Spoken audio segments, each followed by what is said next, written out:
welcome to the Mandcave. It's the only podcast hosted by two best friends with nothing in common, except their first names. I'm Mandy Fabian. And I'm Mandy Kaplan, and each week we test the limits of our friendship by debating our opinions on movies, TV, books, music, podcasts. Masturbation. And masturbation. Grab a couch, let's get to it.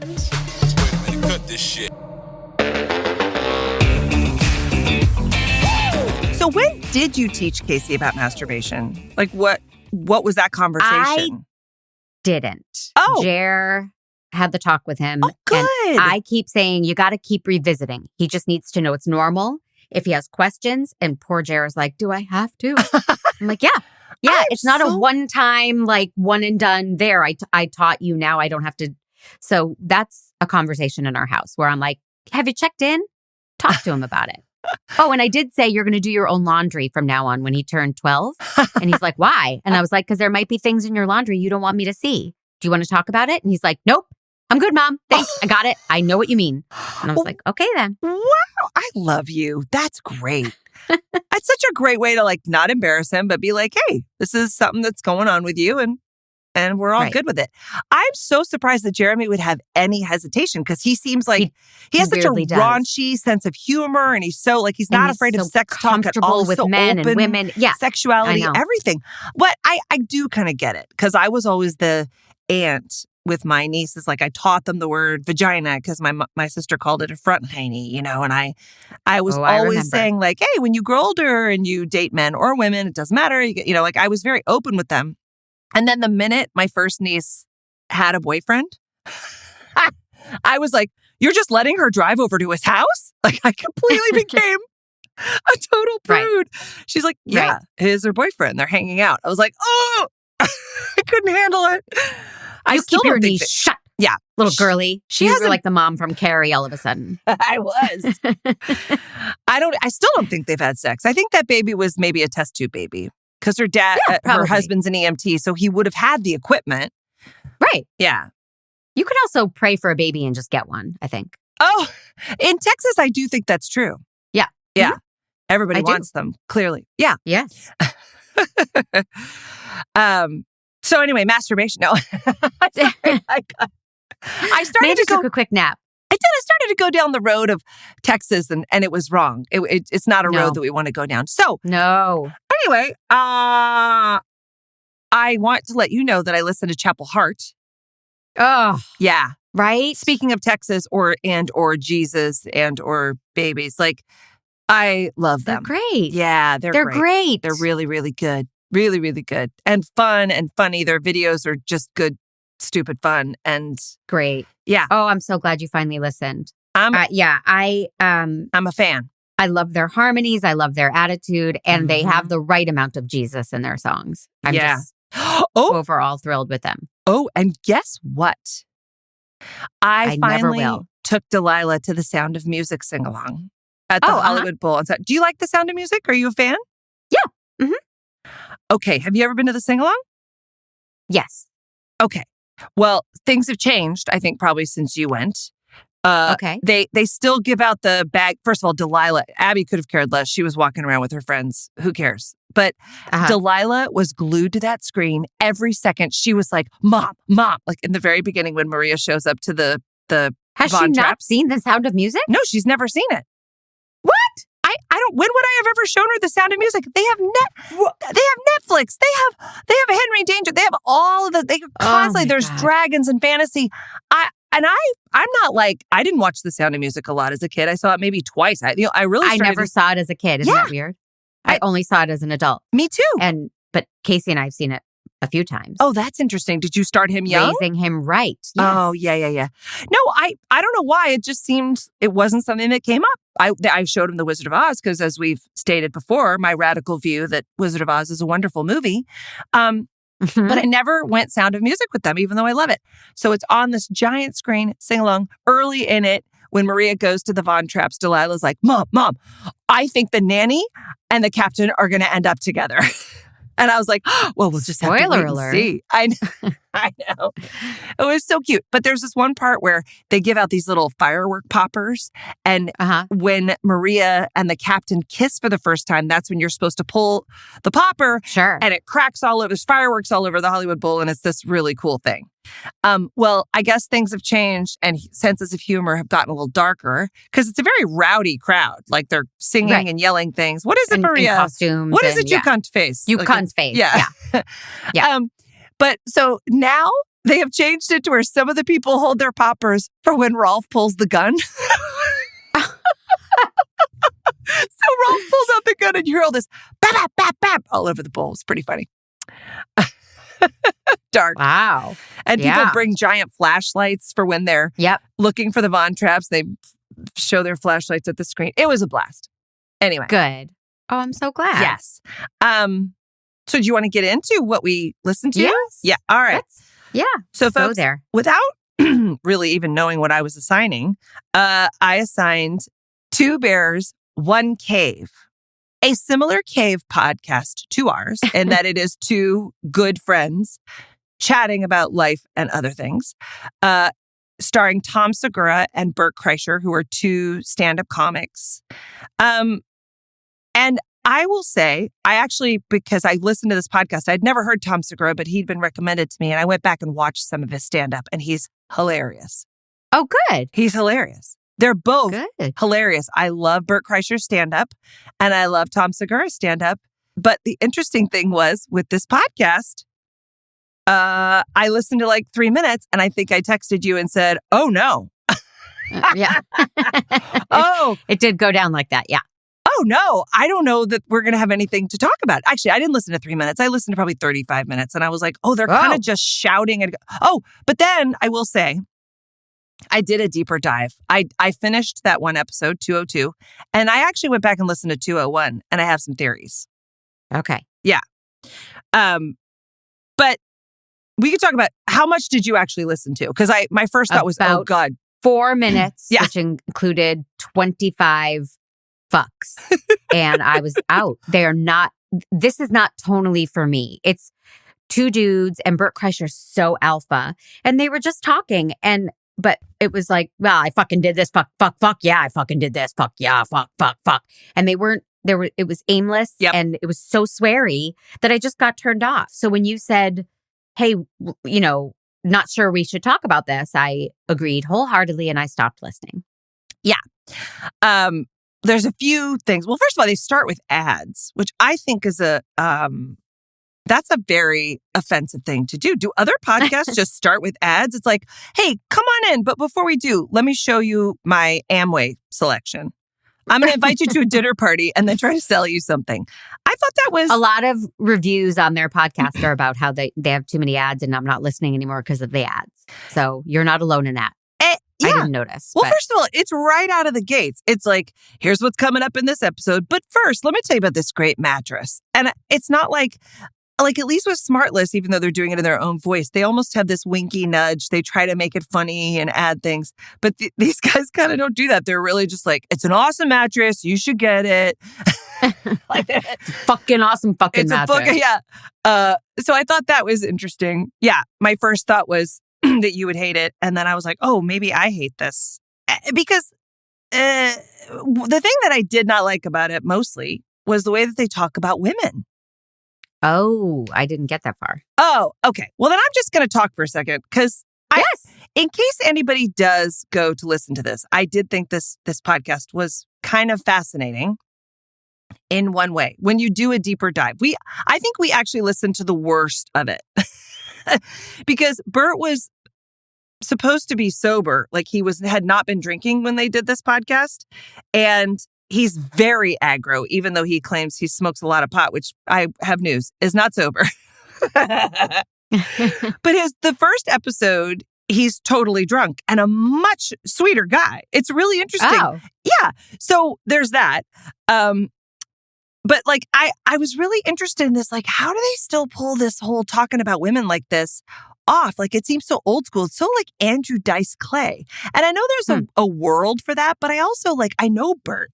I've been to his house for Thanksgiving. I don't know him, like, we don't text each other daily, but like I've been to his stand-up live shows. I've watched his specials. Like, we're fans. We're Bert Kreischer fans of this house. I've met his wife, his kids.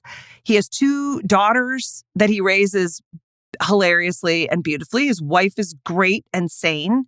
And he's a very sensitive, interesting guy. But then when he's talking on this podcast, I'm like, ew, I would not want to spend 2 seconds with this guy. And I wonder, like, sometimes on this podcast, I say things and then I go, what are you saying?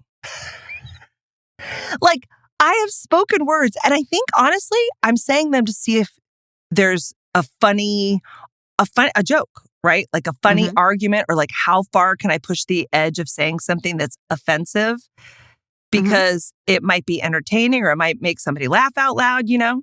Do you have that at all? Like, do you ever say things on this podcast and then go, oh God, I shouldn't have said that? Yeah, of course. You do? Yeah. I feel like I'm the one who's always skirting. Like, the other thing about these guys is because they're so aggro male, I don't think they're afraid of offending anybody. Like, they do it all. They make xenophobic jokes, but the thing about Bert's stand-up is he makes fun of everyone. It's not like he makes fun of everyone. Everybody gets it. So in a way, it balances it out, right? You don't leave feeling like, oh my God, he's a horrible piece of shit, because he trashes everyone in a really fun-loving, innocent kind of way. But I'm really curious now, going back, I want to go see a stand-up to see, is he really, like, is it getting tone deaf? Is it getting away from him? Or is there still just a whole slew of people who still really love that humor? Right. Because it's comfortable. The Mands show and Joe Rogan. And I mean, it exists and it's not for me. Yeah. And as long as no one's getting hurt, more power to you. Yeah. So I'm sure there are people who would listen to Two Bears, One Cave and laugh their asses off and have a great time and be like, these guys are awesome. And that's great. So there's one thing, not for me. One thing they were talking about is that they get Venmo requests because they're famous. What do you mean Venmo requests? I mean, someone finds them on Venmo and says, hey, dude, I'm having a hard time. Can you give me like $750? Oh. Have you ever gotten a Venmo request? No. No, but I do. But I do have an awkward story. I had an experience where I looked on social media and I saw a casual friend post. It's my child's birthday. You know, one of those typical, here's a baby picture, here they are now, cute. Everybody say happy birthday to my child. And if you'd like to donate to my child's birthday fund, here's a link. And I was mortified. I'm not kidding. It was like a desperate attempt at money. Oh, no. Yeah. Do you know this person, or is this person like, well, I clean hotels for a living? I mean... No, I know this person. And I know this person to be not need. Maybe, no, they need money. Like this was like, hey, everybody, donate to the birthday fund. And I just felt so bad because if it were my child, someday that child's going to see that on social media or something, it was awkward. So, yeah, that is awkward. Similar to, hey, I'm a big fan, Bert Kreischer. Can you loan me $500? Like it's like, ugh. Yeah. Also, tell your friend to like just hang out at one of those freeway off ramps, because I think those people make bank. Oh, Mandy. What? I'm just saying. See, it's an example of what Bert Kreischer does in his podcast, which is he doesn't prepare material at all. He just says the most offensive thing that can come into his head, which might be how he really feels. Okay, I want to say one more thing about their podcast, because there was the thing we're not talking about. Well, we're going to talk about it for just a second. I know. But because there was something that happened that I thought was really interesting and I wanted to share it. Yes. It was in the first episode when he's drunk. He's basically drinking tequila from the beginning of the episode during the whole thing. And he's I'm telling you, he's a much softer bear when he's drinking a little tequila.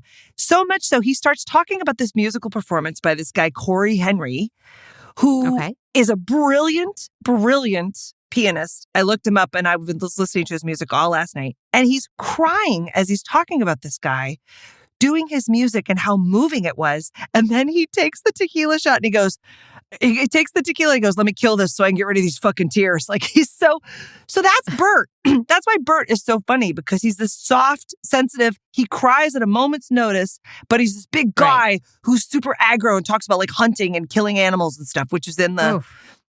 That was their thread. That was the thing that they decided. He doesn't really want to kill animals. They're doing it for shock value. But the episode that we were supposed to listen to is they're trying to decide which animal they could kill if they were going to kill an animal. We know I enjoy that for comedy. I know. Well, it's weirdly, there are moments, but I think they're just moments. Do you know what I mean? There's a moment where you go, oh, there they are. Ugh, this just feels lazy. They kind of sit around and Google things. Yeah. It's really like, oh no. But this is what's interesting about it, and then I'll let it lie. Their stand-up is really good. And their just banter is it's just aimless. And there's a lot of aggro, which is the default. And their stand-up is more sensitive than that. But the part where he cries and listens to Corey Henry, I encourage anybody to go listen to Corey Henry. He was just on tour in the States. Now he's touring Europe, and his piano playing is next level, and it will move you to tears. So there you go. All right. Yeah. So instead, anyway, we did this little thing where I was like, yeah, you probably don't want to listen to this, and we won't have much to say about it, except that I realized I did have some things to say about it. But so we're going to talk about, what did Maria do in The Sound of Music when she was dealing with something that was troubling? What did she do, Mandy? She thinks of her favorite thing. Yeah, that's right. That's exactly what she does. Yeah. And we can take a page from Maria's book. I think we should let's just talk about that cunt face. Yeah. Yeah, Maria's the cunt face. And I think we should just talk about our favorite things. Like, so what are your favorite, let's go with books. I'd like to talk about your 3 favorite books. Do you have them? I like that you make it sound off the cuff. We decided to do this as a fun, little top 3 books and top 3 albums, and so we decided to do this in advance. Because if you asked me just now, I'd be like, and I would know my favorite book, but I wouldn't have had 2 others, so I had to think about it. I have some improvisation stuff too. Oh, well, Now, do you like to go number 3, number 2, number 1 of all time? Or just interesting. I lay them out? I don't think that I can rank them. That's not as important to me as much as the experience around them. Okay. So then my 3 books are Color Purple. Oh. That's my favorite of all time. Oh, great book. Yep. I don't know if this really counts, but it just came to me. The Help. Like, I love that book so deeply. Such a good book, yes. Such a good book. And Valley of the Dolls, of course. Oh, right. That is it's like medicine. I read it every couple of years when I'm going through a dark time. I love it so much. I love that you love it so much. I feel like it's worth a reread, except I don't go back. I don't even like to eat in the same restaurant twice. We've talked about You've never said that on the podcast. I know. I say it all the time. But I want people to know in case they're thinking of sending me a gift card to a restaurant I've been to. Like, good luck with that. Okay. Yeah. I do have a gift card that I want to take you to this restaurant because I think you'll really like it. Okay. That makes me feel better because I've actually read all 3 of those books, and I was worried that your list would make me feel really stupid, but it didn't. Because I liked all of those books. I chose, these were interesting. Hotel New Hampshire is, I think, like, I love John Irving's stuff. You don't like John Irving so much. That makes sense to me. Yeah. Well, he is so weird. And he writes a lot in metaphor. And yes, nothing happens. You and I have a different experience of that. But also, no, I know. I feel like I've changed so much. I mean, I read that in my 20s, and my whole family was John Irving people. So it was like a family thing too. We were sharing these books, and John Irving has such a dark, weird sense of humor, and I really enjoy that. Right now, I really want you to read Nothing to See Here, Kevin Wilson. I really want you to read that book because I'm really wondering. My sister confirms. She's like, it's fantastic. You read the wrong book. Great. It's so funny. It's great. So okay, good. Yeah, I don't think I'm I crazy. will read like, it eventually. Okay. Yeah. I mean, Hotel New Hampshire is a little weird because there's the incest thing. But remember, like, I was also reading at the time, I read Lolita and I was like, whoa! Like, it. So this was a time, I guess, I was reading these dark things. But that's the first time I was like, oh, I can read books. Because I actually stuck with it and the poetry of it, I loved. Anyway. And you were 40 what? That's good. That's really good. I go in and out. I think when I came to LA, I was not reading books so much, but there was a time. Okay. The Corrections was another book that I remember lit me up. You hated that, yeah? I didn't hate it, but that's a slog. I mean, it is hard to get through. You're picking books that when I read them, I'm like, I get it. You're unhappy in your marriage. Move, page. Like I skim these books. Oof. Well, that's funny because we've talked about this and like these deep character studies. There's a balance of like, you like plot. And I'm like, well, hang on, let's spend some time with these people. Like, they're so weird. I want to know how they eat breakfast. I want to know, like, right. But there are some Valley books. of the Dolls still has typos in it. Like, that's what I'm about. Valley of the Dolls is like, she was hot. So she took off all her clothes and did a lot of drugs. The end. And I'm like, yes, Valley of the Dolls. Get to it. Oh my God, that's hilarious. Oh my God, that's so funny. And then Lessons in Chemistry has really stuck with me. I really love that book. And I've just started, so. Okay. No, I won't say anything. I'm just going to say, like, it's just weird enough, but there's also enough story. I'll be curious to see what you think. I just love that book. I really did. So you're not the person who recently said to me, meh, it was overhyped? Because somebody just said that to me. Nope. Okay. No, I really loved it. Now, I don't know about the hype because I didn't really hear the hype before I read it. Right. I just it is very enjoyed zeitgeisty right now. So that's because we all know what's happening with it, but we're not going to talk about it because that would be inappropriate. But I loved it, and it's just the kind of, it was like enough beach ready. You know what I mean? Like it had enough of that like story, and I was curious about the characters, but it also had enough of what I like, which is a little more lyrical. I'm going to say. A little more floaty, a little more like weird, interesting details. So, okay. What do you want to do next? Albums? Well, yeah, those are the only two categories we talked about. Okay. Well, all right. Well, we can. I think that you can improvise some other things. Ooh, I'm scared. Nah, it'll be easy. I wrote these like 5 minutes before we got together, so I don't even have albums. So I'm improvising this one. Okay. Mine are all over the place. Okay. All over the place. So my favorite album of all time is Tori Amos' Little Earthquakes, hands down. That's so moody and deep, Mandy. It's so angsty. Yes. How is that your jam at all? I didn't even like that album. I mean, I appreciated it. Oh my God, I love that album. I was more Sarah McLachlan. Every moment. Oh, yeah, I like Sarah McLachlan. Yeah. So I think it was also that came out at a time I was 16, and it just, Matt Boren, shout out. I know you're listening. He and I used to listen to it on repeat. It's very special. And maybe that part of that memory is like Matt introduced me to it and we loved it together, and it was such a thing for us. Did you lose your virginity to Little Earthquakes? No. Did you lose your virginity? Because there's like an a cappella rape song on the album. So I don't know what you're into. I mean, and no judgment here. And I don't remember, Matt Boren, if you remember, please reach out on the Discord. I don't remember I know there was music playing, but I don't remember what it was. But I'm guessing a show tune. I know the song I listened to the day I was going to lose my virginity. Mandy Lane? No. You want to hear it? It's so embarrassing. It's so embarrassing. That's why I want to hear it. Eternal Flame by the Bangles. Oh. Yeah. I listened to that song. And then you have asked me to sing that so many times. Oh, you didn't even. What is that about? Yeah. You are so part of my psychosexual drama and you never even knew it. Yes. No, it gets me going. I really didn't. Clearly, that song has an effect on me. We do a great. Someday I hope to God that a musical puts Eternal Flame into it somewhere, because I really want to do that song at Miscast. We may have exhausted it, but we'll see. Oh, maybe. Because I'm on Miscast 38, so maybe Miscast 50. We'll give it a go. Sure. We do a bit. It's a good bit. It's a showstopper. No spoilers. Nope. But we've done it. I mean, Los Angeles has been given the gift. Okay.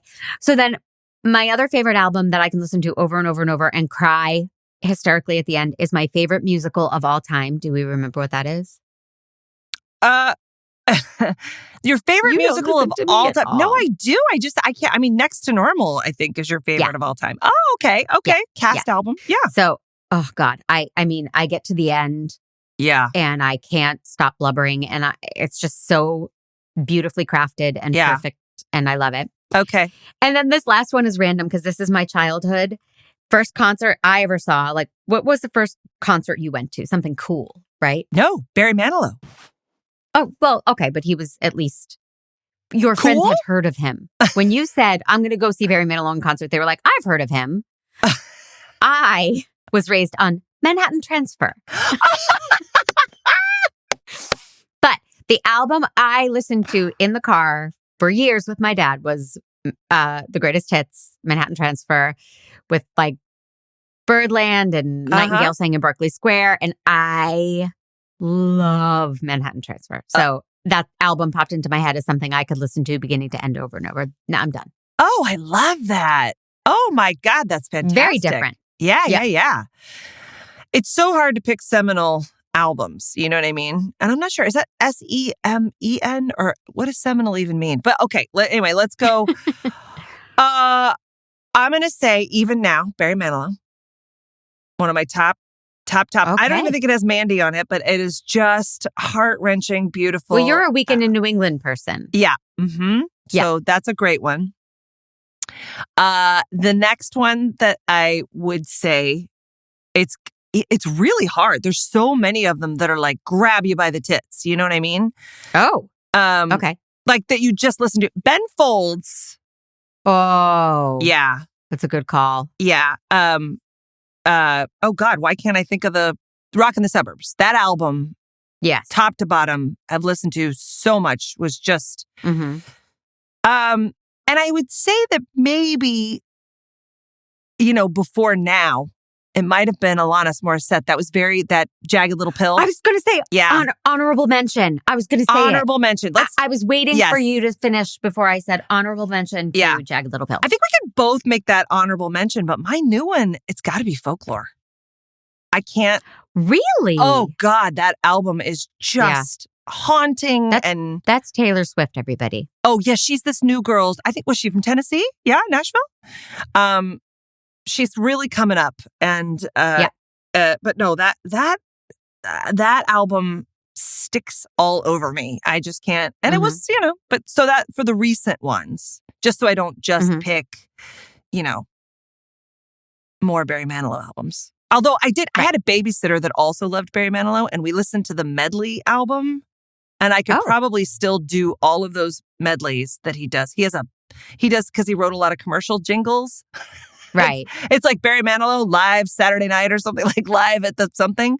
And he sings a bunch of commercial jingle medleys, and it's brilliant. And I'm going to find that song and I'm going to share it with you so that you can hear it too. Yes. Yes, you are. Okay. So do you want to just real quick, I think this is an appropriate one, and I think you'll be able to rattle this off. And maybe we've talked about it, but do you want to talk about top 3 musicals, even though you just kind of blew your wad on one of them? Yeah, my top 3 are, wait, didn't we do this recently? Top musicals? On the podcast? We might have. We could switch. We could do podcasts.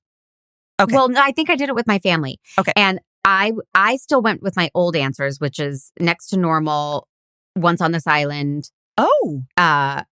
And slightly deeper cuts, and maybe Les Mis or Miss Saigon. I love. Oh, yeah. But then when we did it, I did it with Casey, and he's like, oh, well, Dear Evan Hansen. And I was like, oh, wait, Dear Evan Hansen is in my top 3. Screw you, Mandy, Fabian. Dear Evan Hansen is amazing. I never said it was bad. I almost put Dear Evan Hansen. Like it. Look at this. Would you look? I don't want to give you a spoiler alert. Don't you shove things at me. I'm going to show you my list. And Dear Evan Hansen is written down and then crossed off. So I thought it you didn't is like Dear Evan Hansen. No, I love Dear Evan Hansen. I do. Oh. There's another one that you think is amazing that I'm like, meh. Les Mis. Yeah, definitely. So I think it's Next to Normal, Dear Evan Hansen, and Les Mis. Again, such droopy, sad, moody, deep, like achy. I'm so surprised that you enjoy that world with musicals because you do not enjoy it anywhere else. I know, but honorable mention to Six. Oh, I loved Six so much. Yeah, Six is bad. And Hairspray. Hairspray is really close too. I love Hairspray. Oh, I love Hairspray. I think I like Hairspray more than Six. Six is really fun. It's amazing, but it's very poppy. It's very sort of shoved together. Like it's fun, but it's not like it's a well-crafted musical that like, and the idea is very cute. I say potato. I say potato. All right, okay. I shouldn't argue. They're your favorites. You're not going to believe what's on my list. Actually, you will. You won't believe one of them. Cats. No. Cats, and Cats. Let me tell you, I listened to Cats when I went to Vassar. Cats and Phantom of the Opera were cassette. I think it was probably still cassette tapes, right? Yeah. Cassette tapes that I put in my Walkman that I would listen to on repeat whilst my friend Marcus Moyer from Austin, Texas, gave me them. He made tapes for me, and I listened to them on repeat over and over and over again. I listened to Phantom of the Opera while I was editing my first short film. Like it was just background music for my life at college. Phantom. Yeah. Yeah, no, Cats is terrible. Just a steaming bag of garbage. It is. I didn't know that at the time. And I knew it so well that it was just like this comfort food, But no, I listened to it again as a grown-up and I was like, oh no. Which, as you know, is the phenomenon in my house. We've talked about it. My children have terrible taste in musicals. They love everything. All right. Top of my list is probably Drowsy Chaperone. What? I loved. It's not like my number one, but I loved it. I loved the device. I loved the humor. Boring. I loved the music. No, I loved it. I thought it was great. It was one of those musicals that really stuck with me. Really fun. It was just great and surprising because I wasn't expecting to like it. Another one, Hamilton. You're not going to argue with me about Hamilton. Oh, wait, you don't love Hamilton? I'm not going to. No, I love Hamilton. Okay. Oh, no, yes, I do. Yes. Yeah. No, Hamilton was love it. I mean, I'm talking about like life-changing, will never leave me. Oh my God. And then Book of Mormon, because. Oh, I love Book of Mormon. Yeah. It's just that humor. I love people that would go that far. Yes. Now, interesting, right? Yes. What's the difference between Book of Mormon and Bert Kreischer and Tom Segura? You know what I mean? It's because it's crafted, because it's used. It's, A lot of difference. But they're super offensive and there's a lot of F-bomb, right? In Book of Mormon? Yeah. Yeah, but no, it's a work of art. It's a masterpiece. It's not. But a very dirty, offensive work of art. It's brilliant. I love Book of Mormon. I do too. That's a good call. Yeah. Yeah. Okay. Well, podcast. Do you want to do podcasts or no? We could. That one would take more thought. All right. Let's not do podcasts. Although I do want to give a shout out to This American Life. I never got into that. Oh my God. That's so funny. It's like my all-time favorite. That would be my all-time favorite. Besides the Mandcave, obviously. You don't like This American Life? Why? Boring. I just never got into it. Well, there's some moody ones I could give you now that I'm starting to get a sense of what your taste is. In general, I hear the letters N, P, and R, and I'm out. But I do like, wait, don't tell me. That's the one I like. But. All right, fair enough. Okay, well, let's tell everybody some of our business. I feel like we've told them a lot of our business. Yes. This is a different kind of business. Hey, guys, The Mandcave is a production of True Story FM, music by Ian Post, and engineering by Pete Wright. And if you don't mind, we would really like you to, if you're enjoying our cave podcast, we would like you to go to Apple Podcasts and leave us a review. We love hearing from people. We love getting those shiny stars. It makes us feel like we're, back in second grade and acing our math tests, which I did. I don't want to brag, but so yeah, do that.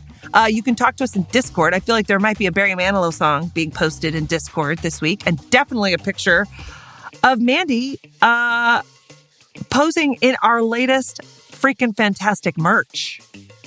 So mandcave.com/merch, you can get all sorts of fun stuff. Yeah. But right now, we have Make Jail Great Again. Ugh. Pete did such a great job. There's two little hands and handcuffs. It's so great. And it's a great statement. Yes. So everybody support our podcast by getting your merch at mandcave.com/merch. Mm-hmm. To back up, we have a new review from Jack Rock 2055, who says the podcast is hilarious and I learn about fun stuff to watch and read and try. So happy I discovered the Mandys. And then he asked, ladies, what's the one guilty pleasure movie you are embarrassed to love? Which we will not talk about now because it struck work. We will eventually get back to that, Jack Rock. And Jack Rock, I will talk about it on Discord. If you want to come join us, mandcave.com/Discord. I mean, we could maybe, just a maybe, because that's not public. We could have that conversation on the side. One-on-one, yeah. Thank you so much for that review. I love that question. Ooh, that's going to be so fun to think about. All right, cool. And become a Fandy. Mandcave.com/Fandy gets you access to our pre-show and more access to us and birthday messages and lots more fun. Yes, we had some good stuff. Advanced episodes. Yeah. Yeah. This is a practically post-coital podcast. We had a lot of pre-show today. Yes. Yeah. We had a nice... Today was a fun pre-show. Healthy pre-show. So go ahead and become a Fandy if you want to get in on that. All right. Notice how we did not try to sell you anything at the top of this podcast because that's the way it's done. But I have a game for you. It's a quiz. Yes. Because I was horrified, mesmerized, and kind of intrigued by the Two Bears, One Cave and the sloppiness of it. I'm sorry, but I think they would agree that it's sloppy in the world of... All right. They're sloppy dudes. That's their brand. So this is a quiz. Mandcave versus Bear Cave. Okay? Which cave do you belong in? I'm trying to... I know you only listen to a few minutes, but I'm trying to get a sense of if you could maybe be a guest on their podcast someday. Or I think you might I would just sit there and be like, watch your mouth. Stop swearing. Watch your mouth. How are you friends with me? You're better than that. I mean, I curse. Yeah, it's you hard. are a potty mouth. I'm a huge potty mouth. But yeah, also I feel like we're all a little bit, maybe we all have a little bit of bear in us. So I'm just trying to see where you land on the spectrum. Okay, here we go. Okay. Number one, first question. How many times a day do you drop the F-bomb? 1, 4 to 12-ish. Only when I kick something heavy with my bare toe. I would say 1. Okay, you're 1. All right. Okay. Second question. When do you enjoy a shot of tequila? First thing in the morning? Never. My love of tequila died at that Mexican restaurant where I had my bachelorette party. Or 3, mostly while I'm hunting. It's never. Okay, never. Do you really? You never have tequila? I'll have a margarita. Okay. But a shot of tequila, no. When's the last time you had a shot of tequila? Oh my gosh, I can't even remember. Oh, so it was a blackout. Yeah. I have friends like that. I'm always curious to know if the question is because tequila is very specific, right? People are either like, oh God, no, I can never have tequila again. Or people are like, I don't really like tequila. You're more, I don't like it. Yeah, I like a margarita. Okay, got it. I wouldn't, a shot. I haven't done a shot. I can't even remember. I'm having a memory of our friend Courtney's 40th birthday party. So sorry, Courtney, that was 7-8 years ago. And it was a bunch of girls, and I think we did a shot. We were like, let's do a shot. Yep. And I feel like I might not have even participated. I might have been like, it's okay. I'll sip my drink. But maybe I did. I love tequila shots. I don't do them a lot anymore. Really? Oh God, yeah. I love to do a tequila shot before taking the last slope of the day, skiing. I have been known to take a tequila shot if I'm out and it's like, well, this is ages ago, of course, before children. But if you're out and it's like 9:30 and you don't want to drink anymore, but you need something to get you through the next 4 hours, you take a shot of tequila and then that's good for like 4 hours, right? Oh my God, 9:30. I've already been in bed for an hour. Right. And that, but let me just say, I'm Irish. My family has a lot of Irish, and nobody in my family, when they make margaritas, they put rum in it. Because I think there's been some bad experiences with tequila. Yeah, it's not my favorite. I like a tequila margarita, but I'm just going to say that. Okay, sorry, we're getting off track. So here's the next question. Women are good for one thing, and that's... It's not driving. I'll tell you that right now. I think you win that question. Telling their man what to do while also cooking them dinner. Shaving off all of their natural body hair. 3, women are good at everything. All of the above. Okay, great. I like it. See, this is surprising me. And now I'm, okay. Number 4, when podcasting, it's always a good idea to 1, show up stoned. 2, plan something specific to talk about. 3, mostly just Google things while the audience is listening and or hopefully doing laundry. I'm gonna say B. Okay, good. All right. That's the Mandy I know. I don't know. Yep. I don't know why you're criticizing my driving. Okay. Crying is A, a sign of weakness, especially in public. B, a great way to manipulate others into doing what you want. Or C, a natural, healthy release that I do mostly in the shower / during a massage / watching The Simpsons / cooking dinner. What is your answer? 4, a sign that I might have a shot at getting her to come home with me. Right? Okay, this quiz is very, very revealing. I'm not going to tell you the results, but I have a very scientific method. This is going well. Okay, so number 6, when talking about what kind of animal you would kill, you would say, A, a horse with my bare hands. B, a mouse, but only because there's already too many of those. C, only animals I'm going to eat. Or D, what kind of monster plans to kill an animal? Where are you on that spectrum? C. Okay, only animals you're going to eat. Okay, how many animals have you killed and then eaten? I've gone fishing and eaten the fish. You know what? That counts. That of course it does. Counts. I like it. You're actually very middle of the road. You killed an animal and I ate it. I like it. I could be in the bear cave. You could definitely be in the bear cave. All right. Number 7. I'm sexiest when I'm A, talking about how much pussy I'm going to get or how much pussy my friends have gotten. B, talking about how much I've been working out. C, in my pajamas and my readers and about to curl up and watch the Golden Girls. Or D, I'm always goddamn sexy. Have you met me? C for sure. Okay. So you acknowledge maybe there's times you're not sexy because that's way more Mandcave than it would be bear cave. But okay. Yep. All right. Yeah. Okay. And this is the last question. If I could make my own TV channel, it would be A, guys blowing shit up. B, chicks making shit up. C, puppies. Or D, smart, funny, moving shows co-written with my podcast co-host because even though we often disagree, I feel like she has a really modern sensibility and is also pretty to look at. Just spitballing. These were generated from the internet. I didn't. Oh, puppies? That's the answer. Okay, great. Okay. You did very well. Well, it would be D, but all our programming would feature puppies. I love that. Yes. Okay. You did really great. Here's what I'm going to recommend. I don't think you're a full-fledged member of the Bear Cave. Like, I don't know that you necessarily want to subscribe to their podcast and be a regular listener. I'm fine with that. I might send you a redacted version with all of the fucks out, which is great because then it's only 7 minutes. Right. I took the time this morning and edited that. Or thank you. I could recommend that you listen to their stand-up specials. Listen, not watch. Like if there's a comedy version online and just see how you feel about it. I will try that. Okay, great. I will do that. You did great. All right. So what do you have for me? You monster. So, I'm excited. So this is a podcast I know we both love, and they're back for a 3rd season. Oh. It's The Dream, y'all. And I think this is going to spark some real, genuine debate. Okay. Because it's The Dream exposing the self-help industry. Oh, that's good. Because I did not enjoy season 2. It was not good.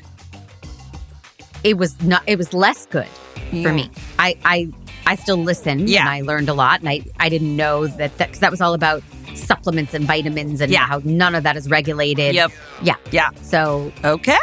Oh, that sounds really good. So I think. Can I tell you? I think the first 2 episodes are out. So by the time we record next week, maybe there will be 3, but maybe only 2. So we'll just get a feel for it. Great. And see where it's going. Well, I'm in. And usually the first 3 episodes are always great anyway. They hook you with the best stuff. And then it's usually like 6 or 7. You're like, really? This should have been 4 episodes.